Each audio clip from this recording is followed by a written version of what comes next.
Alright guys, so this is just a quick review of the Runcam Racer Nano 2. This was sent directly to me from Runcam FPV. It took a little while to get here. I don't know if it was held up in customs or what have you. I was pretty excited to get this guy because I figured I could throw it in my GTB 229 because if you watch that vlog, you know that it came with a Runcam Nano, and this is the PAL version, so it didn't really work well with my Fusion module.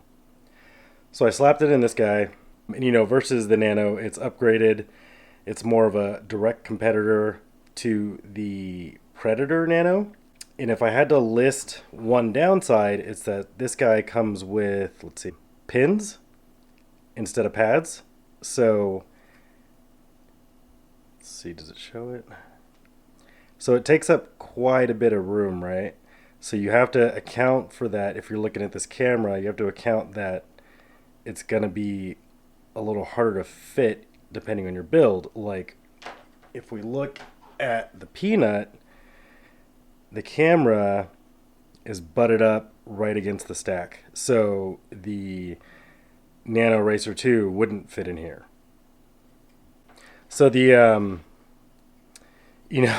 camera companies, they pump out these camera models pretty frequently with like minor improvements.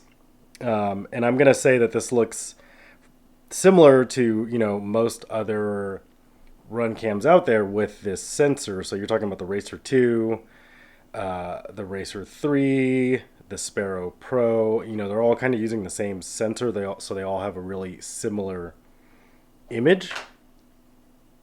But one thing they listed about this guy is that it had reduced Mior effect. Did I say that right? So that like fringing you get around the edges is supposed to be lessened. So it's supposed to have like an overall cleaner looking image, and I think that they pulled that off. So like if you look at this footage, this is just me flying in front of my house, but the image definitely isn't as noisy as say the Predator Nano. Like with that camera, as much as I reduce the sharpening, it's still the image still looks really noisy and really busy. Whereas with the Runcam Racer 2 Nano, it looks a little cleaner, a little more natural. Now, the colors, they're not as vibrant as say the Predator cameras, and I noticed that's just like something that Foxeer did really well with the Predators is the image looks really vibrant, and it's not just like oversaturated. It's a vibrant image. That's something in their firmware, right? Whereas the especially in this winter light, the run cams, they tend to look a little more washed out. But the wide dynamic range and the HDR performance, it's awesome. I mean, you're like at this point you're really kind of like splitting hairs. Real quick, the field of view is a little. This is with the 1.8 lens. It's listed at 160 degrees. It's a little less than the Predator Nano with the 1.7 lens. So that was kind of surprising because historically run cams have really wide field of views. But still, it's probably wide enough for whatever. But yeah, I mean it's a good image. There's no like noticeable like latency issues. And again, it was a good upgrade for the GTB because I was running the Nano in there, and the Nano doesn't have as good of dynamic range, or as good of like low light performance. But again, just make sure that you can fit that connector in your build.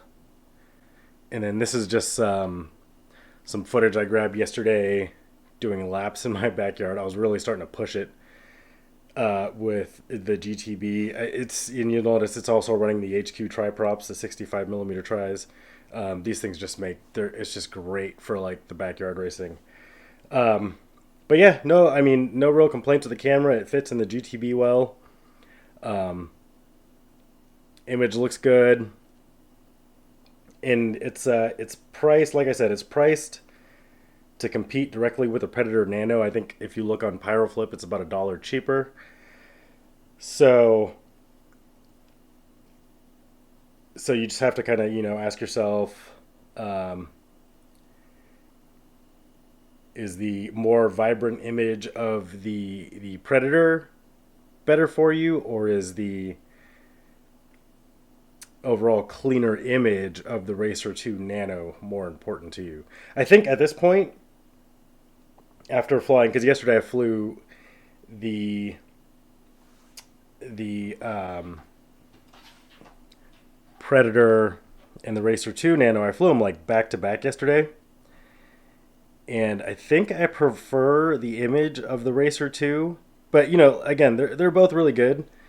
Um, but I do prefer how the Racer 2 Nano is less noisy than the Predator.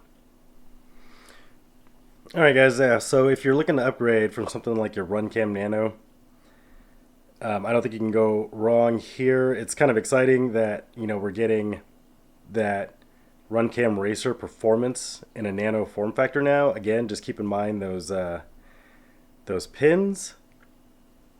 Just keep in mind that if you're running like something with a canopy like this, it's not a big deal. But in something like the Peanut, it probably wouldn't fit. Maybe Runcam will release like a Runcam Racer Nano 3 with pads. Probably as soon as I upload this video.